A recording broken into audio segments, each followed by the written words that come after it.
수능 특강 독서 사회문화 5강입니다. 생물학적 연구의 근거에 인간의 특수성을 규정하려 했던 20세기 인류학은 인간과 동물의 차이를 출발점으로 삼았습니다. 대표적인 학자인 아르놀트 겔레는 인간의 특수성을 인간의 생물학적 특징으로 설명합니다. 결핍적 존재라 할 때 결핍은 생물학적 비발달성을 의미하는데 신체적으로 자연에서의 생존이 불가능함을 뜻합니다. 다른 동물들처럼 보호기관이나 공격기관을 가지고 있지 않은 인간은 감각 능력 또한 다른 동물들보다 뒤떨어지기 때문에 자연 상태의 인간은 생존이 불가능하다는 것입니다. 인간은 생존을 위해 자연을 뜯어고쳐 자신만의 환경으로 만들어야 합니다. 겔레는 이런 능동적인 행동을 행위라 하였으며 인간을 태생적으로 행위하는 존재로 규정했습니다. 이때의 행위는 동물의 반사적 기계적인 행동과는 전적으로 다른데요. 동물의 행동이 생득적 능력으로 자연 환경에 순응하는 것이라면 인간의 행위는 결핍을 보완하기 위해 자신의 환경을 스스로 조성해가는 적극적인 행동입니다. 이렇게 자연을 변형한 결과들 문화라 합니다. 겔렌의 관점에서 현대 스포츠 문화는 승부 자체보다 참가에 의의를 두는 정정당당한 스포츠 정신을 가치 있는 것으로 여기는데 이러한 태도 역시 자연을 변형한 결과입니다.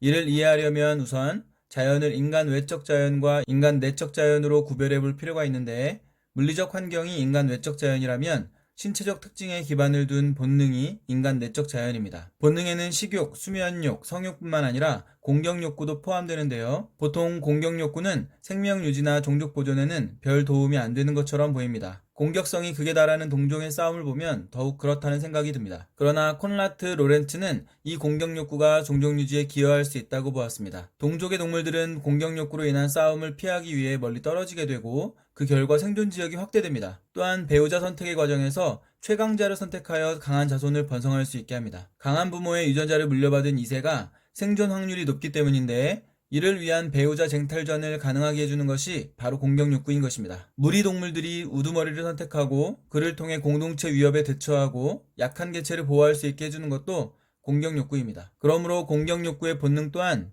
필요하다고 할 수 있습니다. 하지만 인간이 사회를 형성해 살아가는 공동체적 존재인 것을 고려하면 인간 내적 자연인 공격욕구는 삶을 위협하는 요인이 될 수도 있습니다. 통제되지 못한 본능의 분출은 구성원들에게 위협이 되기 때문입니다. 따라서 사회적 존재로서의 공동체적 삶을 위해서는 이 공격욕구 본능을 인간의 조건에 맞게 변형시킬 필요가 있습니다. 공격욕구의 인위적 조절 과정에서 생성된 문화인 스포츠 문화는 공격욕구의 변형 과정이 많은 시행착오를 통해 지속적으로 진화되어 온 결과입니다. 스포츠 문화의 진화 과정은 크게 세 단계로 볼 수 있는데요. 원시 사회에서는 부족 간의 전쟁이 욕구 해소의 기회였습니다. 하지만 평화가 정착되면서 전쟁은 동물 사냥으로 변화할 필요성이 생겼으며 이때부터 먹을거리 사냥과 욕구 해소 사냥이 분리되기 시작했습니다. 이후 중세시대 종교와 윤리의 발달로 사냥에 대한 부정적 견해가 나타나면서 사냥의 주체를 동물로 교체하는 방식이 고안되었습니다. 사냥개를 통한 여우 사냥이 그 예인데요. 이 단계에서 공격욕구 해소는 추격이나 관람 행위로 전이되었으며 인간이 느끼는 쾌락의 강도는 많이 약화되었습니다. 근대에 들어서자 동물들도 생존권과 행복권을 지닌 존재로 보는 관점이 생겨났습니다. 재미로 하던 여우 사냥은 비판을 받게 되었고 동물을 대신한 욕구 해소의 대상으로 관역이나 꿀대와 같은 상징적 사냥감이 등장했습니다. 활이나 사냥개는 공으로 변화했으며 쾌락의 강도는 더욱 약화되었습니다. 결국 스포츠 문화는 인간의 공격 욕구 해소 방식이 상징적으로 진화한 결과라 할 수 있는데요. 미디어를 통한 스포츠 관람 역시 대리만족의 한 행위로 볼 수 있습니다. 현대 스포츠 문화에서 스포츠 정신의 강조 역시 내적 강제 방식을 통한 선수들의 공격성을 통제하려는 시도입니다. 선수들이 원시 상태로 돌아가는 것을 막기 위해 규칙 위반에 대한 엄격한 처벌 같은 외적 강제는 물론 내적 강제 방식까지 내면화되었으며 이 과정에서 스포츠는 억압된 공격욕구 분출의 장일 뿐 아니라 인간 승리를 보여주는 무대로서의 위상까지 가지게 되었습니다.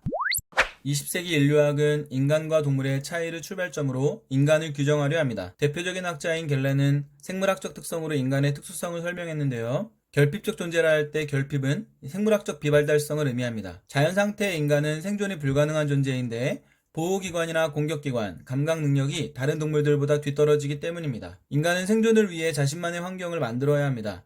갤레는 이 능동적인 행동을 행위라하였으며 인간을 행위하는 존재로 규정했습니다. 동물과 달리 인간은 자신의 결핍을 보완하기 위해 자신만의 환경을 스스로 조성하며 적극적으로 행동하는 존재인 것입니다. 이렇게 자연을 변형한 결과들이 문화입니다. 갤렌의 관점에서 현대 스포츠 문화, 참가에 의의로 두는 정신 역시 자연을 변형한 결과입니다. 이때 자연이라는 말을 우리는 구별해 볼 필요가 있는데요. 물리적 환경이 인간 외적 자연이라면 신체적 특징에 기반한 본능은 인간 내적 자연입니다. 본능에는 식욕, 수면욕, 성욕과 함께 공격욕구도 있는데 이것은 생명유지나 종족 보존에는 별 도움을 주지 않는 것처럼 보입니다. 그러나 로렌츠는 공격욕구 역시 종족유지에 기여한다고 보았습니다.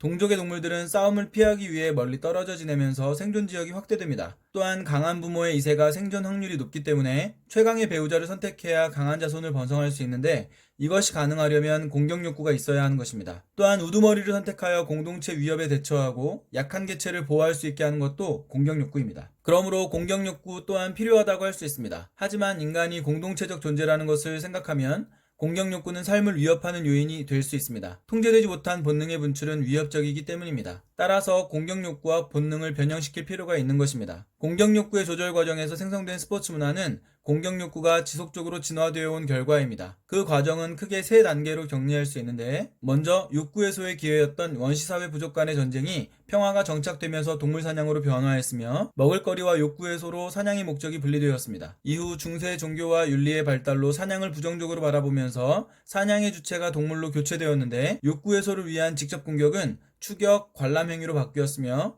인간이 느끼는 쾌락은 많이 약화되었습니다. 근대에 들어 동물들도 행복권을 지닌 존재로 보기 시작했습니다. 여우 사냥은 비판을 받게 되었고 동물의 대신에 관역, 꿀대와 같은 상징적 사냥감이 등장했으며 인간의 쾌락은 더욱 약화되었습니다.